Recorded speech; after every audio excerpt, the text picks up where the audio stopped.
आज जो ये प्रेस वार्ता बुलाई गई है, कुछ दिन पहले इंटर सेशन में अभी केंद्र सरकार के द्वारा देश के यशस्वी प्रधानमंत्री आदरणीय नरेंद्र मोदी जी ने संसद में अभी एक नया कानून पेश हुआ है।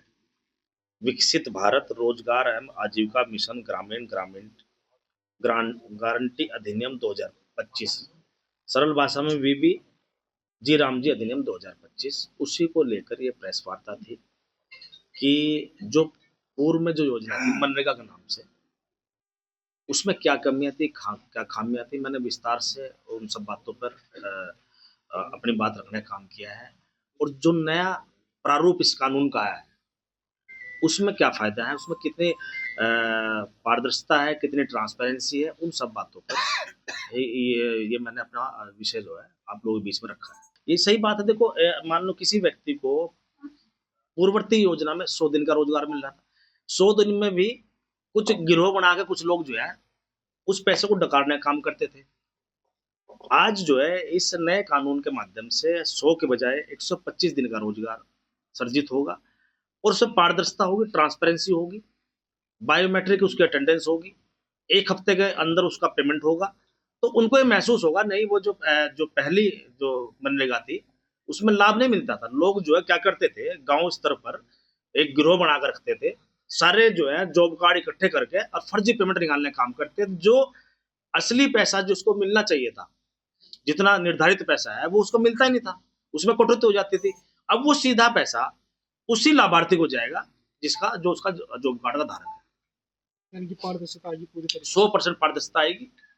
और इसी योजना में नहीं, एनडीए सरकार की जो भी योजनाएं संचालित है, चाहे वो केंद्र सरकार की है, चाहे वो राज्य सरकार की है, सभी में पारदर्शिता है, सब में ट्रांसपेरेंसी है, कहीं कोई दिक्कत नहीं है। जहां कहीं दिक्कत है उनको दूर किया जा रहा है। उद्देश्य तो इस अधिनियम का ये है कि 2047 तक हमें देश को विकसित करना है। और देश को अगर विकसित करना है तो सबसे पहले हमें अपने ग्रामीण व्यवस्था को मजबूत करना की जरूरत है।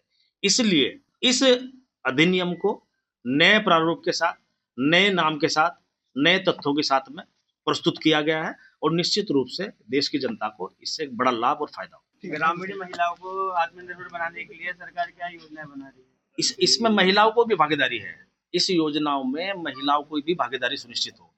तो सभी को सशक्त, ग्रामीण अर्थव्यवस्था को सशक्त करना ही इस योजना का, इस अधिनियम का मुख्य मकसद भी है। हमारा टारगेट भी यही है कि हम ग्रामीण अर्थव्यवस्था को अपना मजबूत करें। जो ग्रामीण हमारी अर्थव्यवस्था, चौधरी चरण सिंह जी ने भी यही कहा था।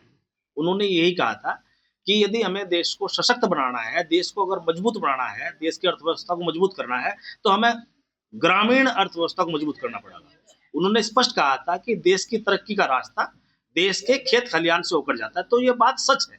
आज उसी बात को लेकर केंद्र सरकार काम कर रही है, राज्य सरकार उसी बात को लेकर चल रही है, उसी विचार को लेकर चल रही है। और अगर उनकी बात को सही न मानते, जो महापुरुषों ने हमारी बातें कही है वो सब सत्य हैं, वो कहीं ना कहीं धरातल पर आज होती हुई दिखाई देती है। आज उसी परिप्रेक्ष्य में आदरणीय प्रधानमंत्री जी ने इन सब बातों को समझते हुए, चौधरी चरण सिंह की नीतियों को, उनके विचार को समझते हुए उन्हें भारत रत्न देने का काम किया है। कोई छोटी बात नहीं, इससे पहले भी सरकारें रही, लेकिन किसी ने नहीं सोचा कि किसी एक किसान के पुत्र को, किसान नेता को, किसान मसीहा को, जिसने किसान को जनवाने का काम किया, क्योंकि उसको भारत रत्न दे दे, नहीं दिया। तो मोदी जी ने दिया, हम उनका आभार व्यक्त करते हैं। तमाम किसान भाइयों ने उनका आभार व्यक्त। नाम इसमें बदलने से अपमान कैसे हो गया, ये बताओ? विपक्ष का कहना है पहले इंसान का नाम था, अब राम का नाम है, बताओ बड़ा कौन सा है? उत्तर प्रदेश सरकार में कैबिनेट मंत्री अनिल कुमार आज मुरादाबाद पहुंचे। पत्रकारों से बातचीत में उन्होंने समाजवादी पार्टी के सांसद वीरेंद्र सिंह के बयान पर पलटवार किया। भगवान राम को समाजवादी बताए जाने पर कैबिनेट मंत्री ने कहा कि समाजवादी पार्टी की स्थापना 1993 में हुई है। ऐसे में भगवान राम को इस विचारधारा से जोड़ना तर्कसंगत नहीं है। वहीं उप मुख्यमंत्री केशव प्रसाद मौर्य को लेकर पूछे गए सवाल को उन्होंने निराधार बताते हुए खारिज कर दिया। मनरेगा से महात्मा गांधी का नाम हटाए जाने पर उन्होंने कहा कि नाम बदलने से अपमान नहीं होता, ये सरकार का फैसला है